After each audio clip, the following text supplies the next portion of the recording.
2023년이 이제 뭐 한 2주도 안 남았죠. 2023년 여러 가지 일들이 많았지만은 우리 공화당 동지들한테는 아쉬움이 더 많은 해였지 않느냐 이런 생각을 합니다. 저는 정치학을 공부하고 또 어쩌면은 이제 국회 보좌관부터 29살부터 했으니까 물론 중간에 사업도 했고 했지만은 정치 주변에 약 한 35년을 있었지만은 저는 보지 못했어요. 우리 공화당 같은 이러한 정당 또 이러한 당원 또 그렇게 힘든 과정에서도 다시 일어나는 그러한 모습들을 보면서, 당대표로서 제가 참 복받은 사람이구나, 이런 생각을 합니다. 우리 당이, 다른 정당에서 상상할 수 없는 1400장의 현수막을 한 달에 2번, 그러니까 한 달에 3000장의 현수막을 자발적으로 현수막을 걸고 있습니다. 대단한 애당심이고 희생정신이다 이렇게 봅니다. 또 현수막만 거는 게 아니고 현수막 걸고 조금 바람 불어 떨어지면은 다시 개첩하고 즐거워하지만서도 한편으로 애달아하고 마음 아파하고 이런 부분들을 봅니다. 우리가 버스가 경기도당에서 협조를 해주셔서 버스 구매를 해서 구입을 해서 이제 11대의 버스가 전국 지역을 정책 현수막을 걸고 다닙니다. 우리 어르신들이 실질적으로 생활할 수 있는 돈을 직접 생활하는 어르신들 반밖에 안 됩니다. 2만원, 3만원을 가지고 생활하는 어르신들이 되게 많아서 대한민국을 이렇게 만들어준 어르신들에 대한 보답을 후대인 우리가 잘 못하고 있구나 라는 생각을 합니다. 그래서 30만원의 어르신 노인 기금을 우리가 50만원으로 인상을 하자. 복지 예산이 많이 좌파들이 포퓰리즘으로 사용했고 또 좌파 시민단체들이 복지하고 관계없는 여러 가지 이 좌파 시민단체 조직 활성화를 위해서 썼는 돈들이 너무나 많고 그러한 예산들을 잘 조정을 하면은 우리가 충분히 50만원 매월 50만원씩을 지불을 할 수 있겠다 이런 생각을 가져서 재정 문제를 저희들이 고민을 많이 하면서 내놓은 예산입니다. 큰 돈은 아니지만 그래도 한 20만원 정도를 추가로 지불하면서 말로 하는 복지가 아니라 실질적으로 어려운 어르신들한테 도움을 주는 그런 복지의 길을 가고자 합니다. 지금 메가시티를 하게 되면은 서울 경기뿐만이 아니라 전국의 대도시에 이 그린벨트 조정을 해야 됩니다. 그래서 그린벨트 조정을 할 때 그 그린벨트의 조정에서 나오는 토지를 가지고 지금 그 토지가 전체 토지 한 3분의 1 가격밖에 안 됩니다. 그래서 우리가 집을 구하기 힘든 청년들한테 반값 아파트 100만 호를 제공하겠다 이렇게 공약을 하고 현수막도 붙이고 당보도 나오고 또 우리 당 홍보 버스에도 그것을 붙이고 다닙니다. 그냥 반값 아파트를 하도 거짓말들을 많이 해서 반값 아파트 100만 원 과연 가능한가 이래 보는데 저희들은 어떻게 만들겠다는 제안까지들 드린 거잖아요. 거기에 대해서 많은 전문가들이 동의를 하고 또 그린벨트 조정은 필수적으로 할 수밖에 없는 상황이다. 그래서 토지 3분의 1 토지를 가지고 반값 아파트를 지을 수 있는 그러한 여건을 조성을 해서 청년들에게 다는 아니지만은 그래도 어려운 청년들의 주거 문제를 해결해 주는 그러한 생각을 갖고 있습니다. 세 번째, 우리가 0.7 출산율이 0.7 전 세계 최하위인데 그것도 갱신하고 있습니다. 그것도 갱신하고 있어서 0.68 정도, 내년에는 0.68 정도가 되고 지금부터 30년 후에는 우리 인구가 1,500만이 준다는 통계가 있습니다. 3,500만 밖에 안 된다는 얘기죠. 결국은 저출산 문제죠. 저출산 문제의 핵심은 아이를 낳아서 잘 기를 수 있는 자신이 없는 것 같아요. 우리 젊은 분들이. 그래서 아이를 낳아서도 나름대로 최소한으로 잘 기를 수 있는 여건을 마련해 주지 않으면은 우리의 출산율을 올리는 것은 힘들다. 앞으로 이게 그 사회가 점점 더 과학적으로 더 가면 갈수록 노동력은 점점 줄어들고요. 또 거기에 따르는 그 삶의 복지는 더 떨어집니다. 아버지 세대보다도 못 사는 세대가 나오게 돼 있는 것이 대한민국. 아버지 세대보다 못 사는 세대. 우리는 1960년 이후에 아버지 세대보다 잘 사는 세대를 지금 세 번째 겪고 있거든요. 그런데 우리 지금의 30대 그리고 지금의 이제 초등학생 들어가는 세대, 이러한 갭들이 가면 갈수록 아버지 세대보다 못 사는 그러한 나라가 불행한 나라가 되는 거다. 이것은 그 원인이 고령화, 저출산 원인이 크지만은 고령화는 과학이 발전할수록 사람의 수명은 늘어나잖아요. 그러니까 필연적으로 고령화는 가는 거잖아요. 그런데 이 고령화에 다시 대한민국의 이 새로운 대한민국을 만들려면은 출산율을 높여야 된다. 그런 입장에서 교육 문제, 보육 문제가 대단히 중요하다. 이래서 태어나는 그 달부터 매월 19살, 19살까지 19세, 0세에서 19세까지 매월 50만 원씩 지불하는 그러한 공약을 저희들이 발표를 했습니다. 이 부분도 우리가 예산 문제를 자꾸 얘기하는데요. 예산 문제 저희들이 다 검토를 해도 충분히 가능하다.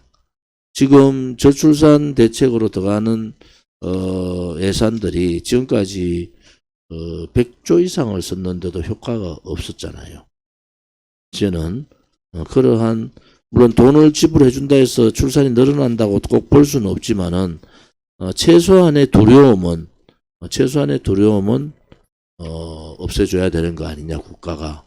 그래서 0세부터 19세까지 토탈 1억 2천만 원, 매월 50만 원씩 지불하는 그러한 선제적인 저출산에 대한 공격적 공약을 내놨다, 이렇게 보시고요.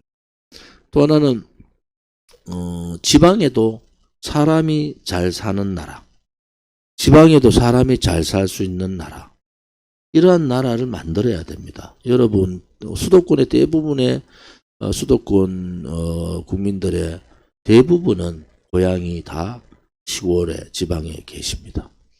지방은 지금 어쩔 수 없이 살아가는 방법밖에 없잖아요. 그런데 이번에 윤석열 정부에서 우동기 지방자치위원장이 주창한 메가시티, 이 소위 대구 경북 통합, 부산 울산 경남 통합, 충청권 통합, 그 다음에 호남권 통합. 지금 대구 경북 다 통합해봐야 500만 밖에 안 됩니다. 근데 지금은 경기도는 1,400만 가까이 가고 있습니다. 수도권하고 싸울 수가 없어요. 싸운다는 게 정책적으로나 교육적으로나 혹은 산업적으로 싸울 수 없는 구도가 되어 있습니다. 누군가는 그 고리를 끊어야 된다. 문재인 정권 때 500조던 국가 부채가 600조를 늘려가 1100조가 됐습니다. 그런데 지금 국세지방세 비율이 지방의 국세지방세 비율이 7대3, 국세 비율이 7대3으로 많습니다.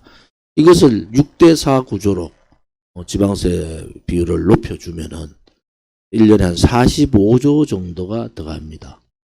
그러면 수도권을 제외하고 나면은 약 대구로 따지면은 제가 대구를 비교로 대구 수치를 제가 말하니까 한 5조 5천억 정도 5조 5천억 정도의 지방자치단체장이 쓸 수가 있고 대구 경북이 합쳐지면은 10조 가까이를 쓸 수가 있는 겁니다. 지금 홍준표 시장이 저래 떠들어서 하도 자기 개인적으로 쓸 수 있는 거 1000억도 안 됩니다. 그래가지고 지방이 활성화가 될 수가 없고 외국 투자기업 유치도 안 되고요. 지방사업을 할 수가 없는 구조예요.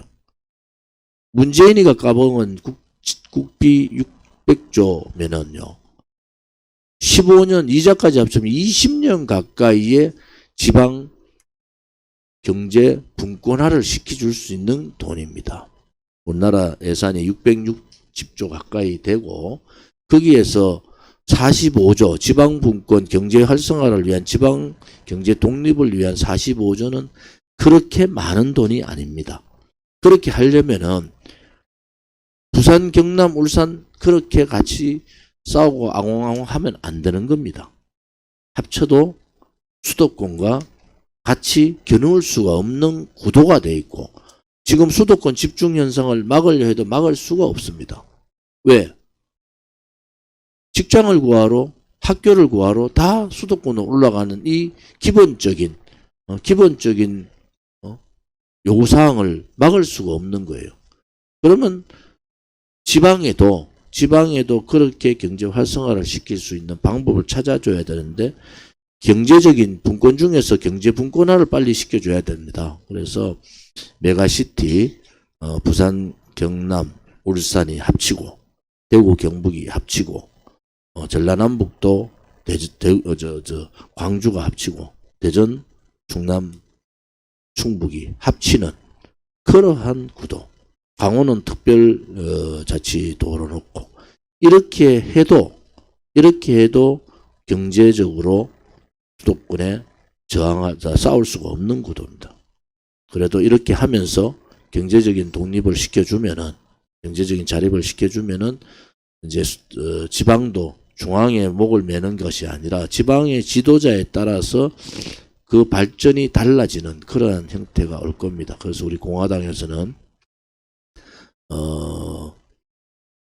우동기 지방자치위원장에게 있는 4+3 혹은 5+2 메가시티를 환영합니다.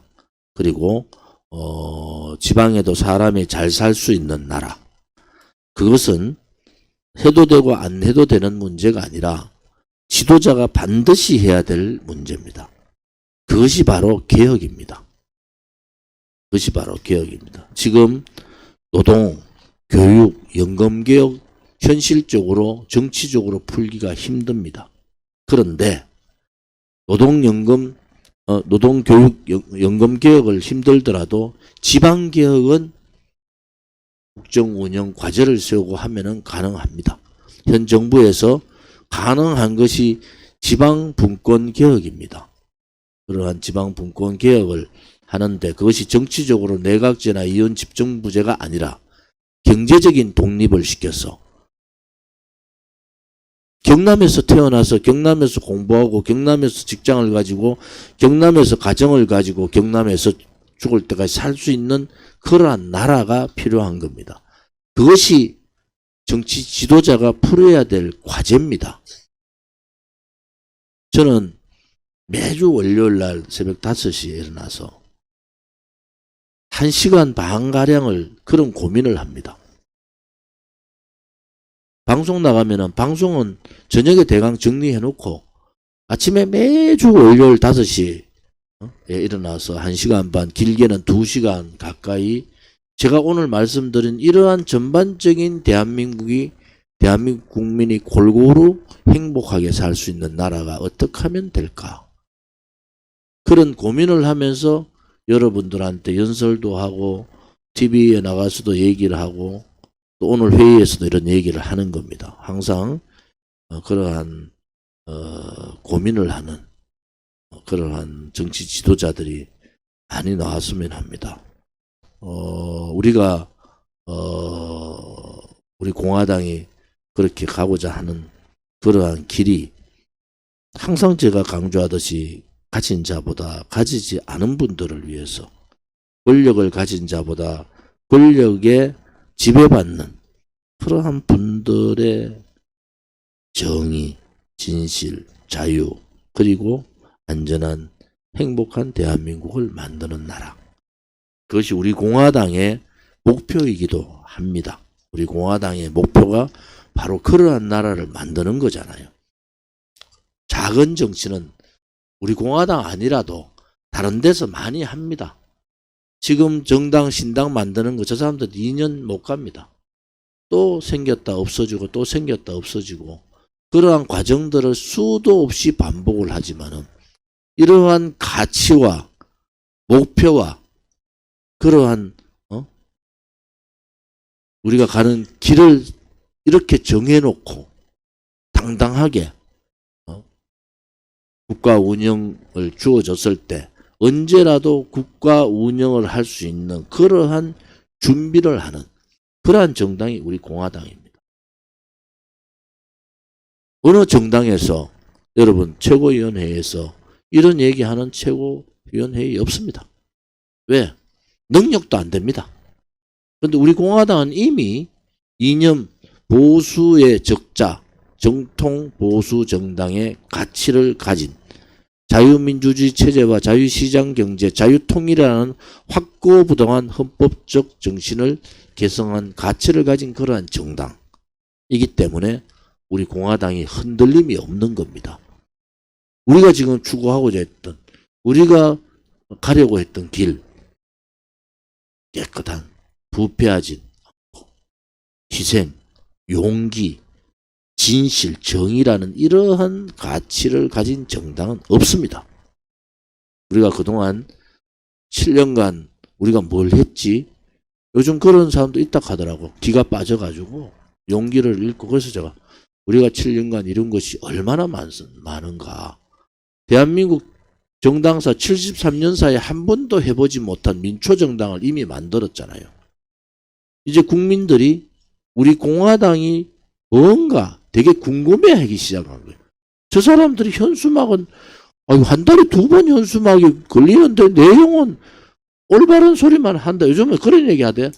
조원진은 올바른 소리만 한다고. 근데 그거는 저를 비판하는 거예요. 그거는 잘못된 표현이라. 올바른 소리만 하는데 행동하는 정치인이다. 이게 정답이잖아요. 우리를 비꼬아가지고 말은 엄청 잘한다 이렇게 하면서 뒤에 말을 안 해. 말만 하는 게 아니고 저 사람은 7년간 아스팔트에서 행동하는 정치인이고 정당이었다. 이게 정답이잖아요. 그래서 여러분들이 이제 총선은 120일 남았다고 보자면 저는 이제 2달 남았다 봐요. 우리가 10월 26일 날 시도당 위원장님들 연석회의를 통해서 결의하고, 그래서 지금 이제 그 버스 운행이나 전단지 배포나 또 현수막 개첩이나 홍보관이 좀 부족한데 홍보관 이런 부분에 있어서 시도당 위원장님이 굉장히 앞장서서 열심히 해주신 데 대해서 감사를 드리고요. 또 우리 당원 한 분 한 분이 다 그 일을 앞장서서 하시잖아요. 그런 부분에 있어서는 당대표로서 항상 고개 숙여 감사를 드립니다. 앞에서 우리 최고위원님들도 그렇고 윤여덕 위원장님도 또 시도당 위원장님도 앞에서 우리 중앙당지자도 마찬가지죠. 앞에서 일하는 분들은 다 힘듭니다. 말은 안 하지. 그러니까 속이 뭉그러질 거예요.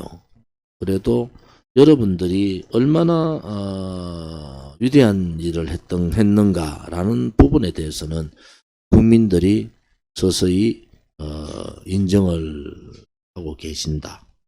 제가 토요일 날 제 장조카, 제 남동생 그 장조카 남자애가 결혼식이 있어서 대구를 갔다가 오래간만에 봉덕동에 국밥집 있죠.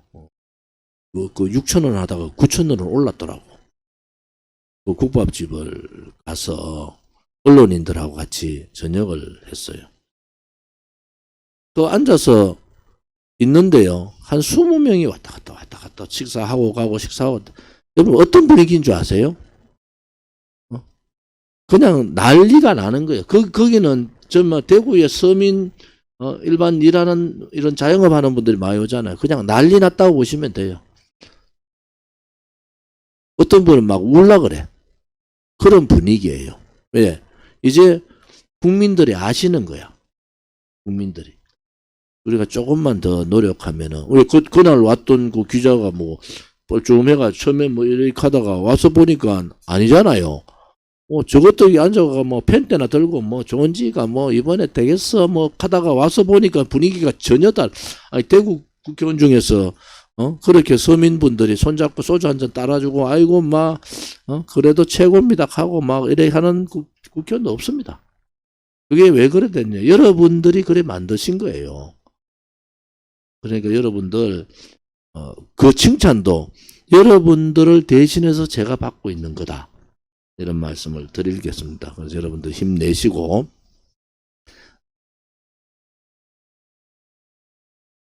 끝까지 우리 공화당이 그 가치를 실현할 수 있는 그날까지 최선을 다해 주시기를 바랍니다. 제가 21일 날 11시인가요? 11시인가? JTBC 유튜브가 있는데 거기에 1시간을 출연해요. 1시간을. 그게 이제 유튜브니까 방송은 아니지만 JTBC에서 전화가 왔어요. 뭐 JTBC라 해서 나는 JBC인 줄 알고 했더니 JTBC라 하더라고. JTBC가 왜 전화했지 그랬더니 뭐 제목이 뭐더라? 이름만 여의도인가 이래서 뭐 정치하는 사람들 불러서 이런저런 얘기를 하는 자리인데 JTBC 유튜브 들어가셔서 무슨 말 하는지 한번 들어보십시오. 그리고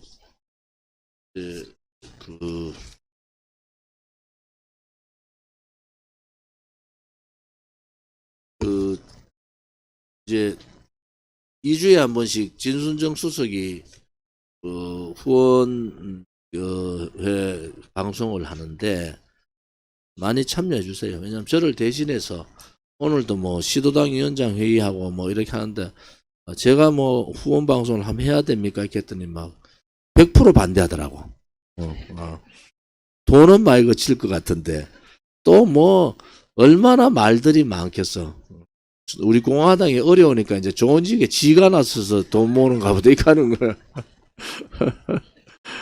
너무 많이 참여해 주시기를 바라고요.